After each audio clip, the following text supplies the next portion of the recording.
नमस्ते बम, हर हर महादेव। गाइस आज मैं लेट हो गई काम में और लेट नहीं हूँ आज। और गाइस मैं शिव पुराण सुन रही हूँ, आप लोगों को शिव पुराण सुनाती हूँ। ठंड हो रही है शक्ति के रूप, इसलिए मेरी जीजियों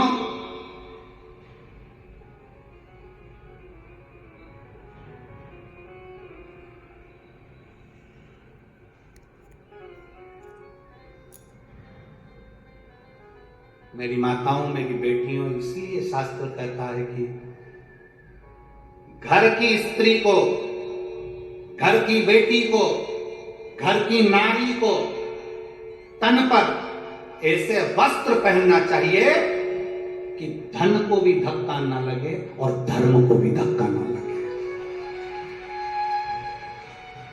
घर की स्त्री को, घर की नारी को, घर की बेटियों को ऐसे वस्त्र पहनना चाहिए कि धन को भी धक्का ना लगे और धर्म को भी धक्का ना लगे, हमारे सनातन धर्म को भी धक्का न लगे। ऐसा वस्त्र ना पहनिएगा जिससे कहीं ना कहीं किसी ना किसी रूप में गलत विचार हो, धन और धर्म को धक्का ना पहुंचे। कितना सुंदर कहा है, हॉस्पिटल में जाइए जरा, हॉस्पिटल गयो कभी हॉस्पिटल में? अरे बोलो तो, गयो कभी? बच्चे को चोट लग गई, चोट लगने के बाद क्या करता है डॉक्टर? चोट लग जाती है, वहां पर उसने तुरंत मल्लम पट्टी करा, मल्लम बांध के फिर क्या बांध देता उसके ऊपर? जम के बोलो जल्दी, पट्टी। पट्टी क्यों बांधता है? डॉक्टर से पूछो। क्या केवल मल्लम से काम नहीं चलेगा? मल्लम लगा दोगे तो काम नहीं चलेगा। ये पट्टी से होता क्या है? एक कपड़ा ही तो है। पट्टी बांध दी तुमने कपड़े की, इससे होगा क्या? कपास रख दिया, रुई रख दी और पट्टी बांध दी, इससे होगा क्या? तुम तो दवाई लगाओ ना, दवाई से सूखेगा। पट्टी क्यों बांधता है? डॉक्टर से पूछोगे तो डॉक्टर कहेगा कि घाव पर पट्टी इसलिए बांधी जाती है कि मक्खी ना बैठे। मेरी जीजियों, सिर पे पल्लू इसलिए रखा जाता है कि मक्खियां ना बैठे। तन पर दुपट्टा इसलिए रखा जाता है कि मक्खियां ना बैठे। इसका ध्यान रखिए।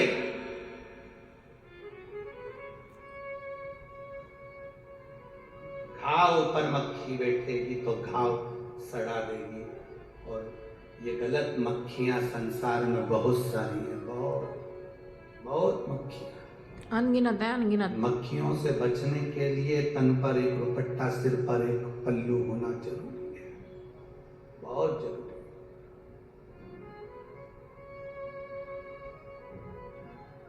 सास का कुछ नहीं बिगड़ेगा। तुम अगर ये दुपट्टा यहाँ भी रख लोगी, साड़ी का पल्लू, तो सास का कुछ नहीं बिगड़ेगा। सास अपना कायदा रखती है, सास अपने सिर पे पल्लू रखती है, सिखाती है ये तुम्हारे लिए, तुम्हारे। वस्त्र पहनो, मना नहीं, पर धर्म और धन को, दोनों को धक्का ना लगे। धन ऐसा गलत जगह पर ना जाए और हमारा धर्म, हमारा सनातन धर्म कहीं गलत विचारों में। वस्त्र परिधान बहुत। शिव महापुराण की कथा कर रही है, भगवान शंकर का चरित्र कर रहा है, शिव तत्व कह रहा है, भगवान शंकर की कथा कर रही है। अंधकासुर आया, माता पार्वती जी अपने कार्य में लगी थी। लोग कहते हैं देवी जी पहाड़ों पर रहती है, लोग कहते हैं देवी जी वहां रहती है। शिव महापुराण की कथा कहती है प्रत्येक संसार में जन्म लेने वाली एक एक बेटी के अंदर, एक एक स्त्री के अंदर, एक एक नारी के अंदर शक्ति, जगदम्बा की एक शक्ति ज्योत के रूप में उसके अंदर विराजमान रहती है, इसीलिए उसको ज्योता वाली कहते हैं। शक्ति है। और जहां शक्ति है वहीं पर भक्ति है। भक्ति कहां होती है? जहां शक्ति। अब पति से कह दो तुम एक बार करवा चौथ का व्रत कर ले पति से क्या, और पति से क्या तुम भी चलनी में मुंह देखो मेरा। पति से बनेगा? नहीं। जम के बोलो जरा। नहीं बन सकता। पति से कह दो हरतालिका तीज का व्रत कर लो, नहीं बनेगा। एक शनिवार का व्रत, मंगलवार का व्रत पति करते हैं तो 2 दिन पहले से कह देते हैं कल मेरा शनिवार है पत्नी कहती है मुझे मालूम है आज शुक्रवार, मुझे मालूम है। और पत्नी याद रखती है। पति भले शनिवार का व्रत भूल जाए पर पत्नी नहीं भूलती है, क्योंकि इसकी शक्ति में भक्ति होती है। जो स्त्री व्रत कर सकती है, जो नारी व्रत कर सकती है, जो बेटियां व्रत कर सकती हैं, जो कन्याएं व्रत कर सकती हैं, वो पुरुष नहीं कर सकता। जो तप साधना नारी कर सकती है, वो पुरुष नहीं कर सकता, क्योंकि उसमें शक्ति भी है और उसमें भक्ति भी है, दोनों का समावेश है उसमें, दोनों का।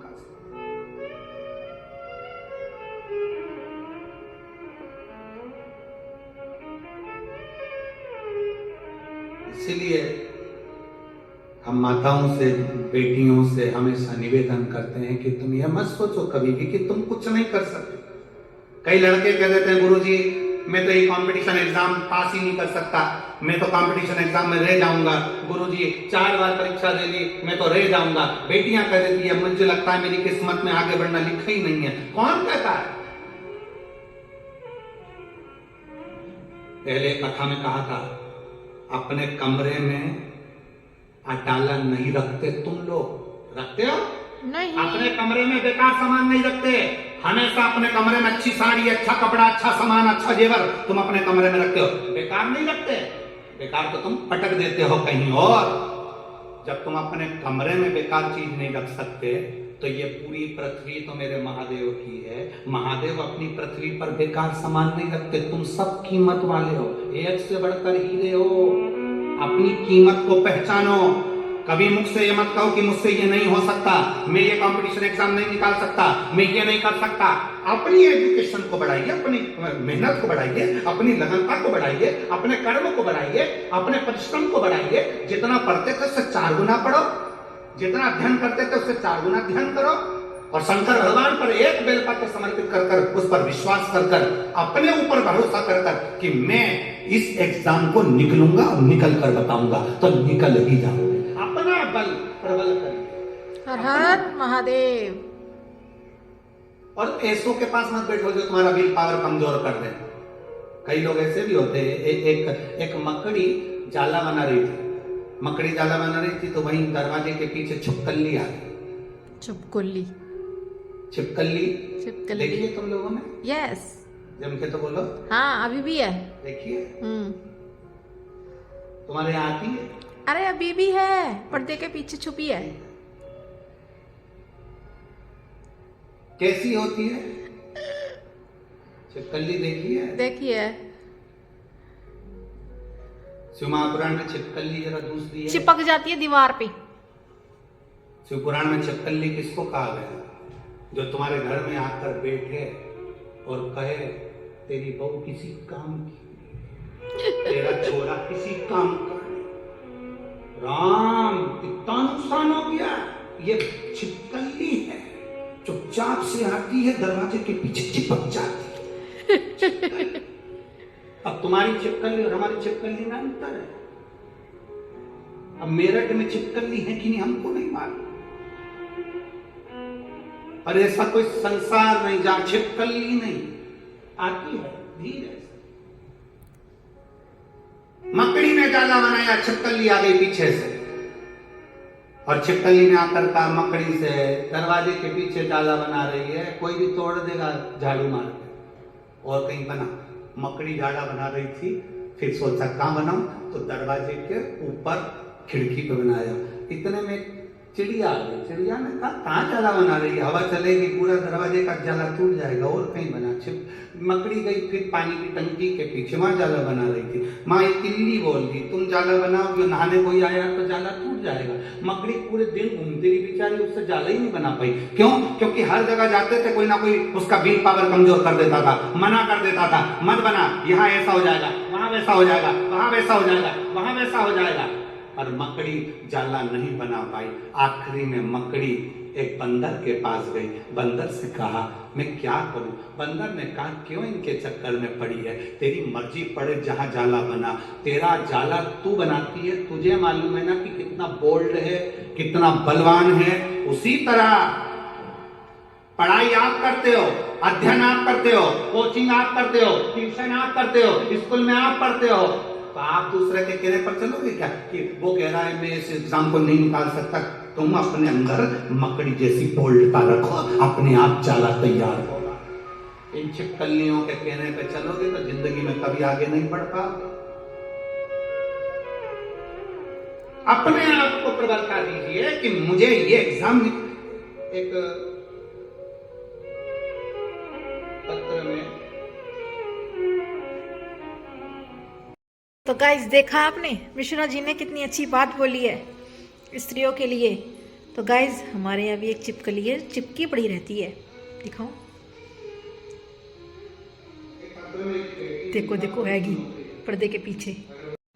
गाइस ये देखो, ये ना यहीं रहती है, ये सितंबर से यहीं रहती है, जाती ही नहीं है, बल्कि मुझे तो लग रहा है पूरी गर्मियों से यहीं है, ये पैंडा नहीं छोड़ने वाली हमारा। तो गाइस मैं ब्लॉग यहीं एंड करती हूँ। आप लोग अपना टीवी खोलिए और लाइव शिप्रान सुनिए, बहुत ही अच्छी शिप्रान आ रही है, मुझे भी सुनने दीजिए। इसलिए गाइस श्री शिवाय नमस्तिवम, हर हर महादेव। मिलते हैं कल के नेक्स्ट ब्लॉग में। ओके गाइस, श्री शिवाय नमस्तिवम, हर हर महादेव।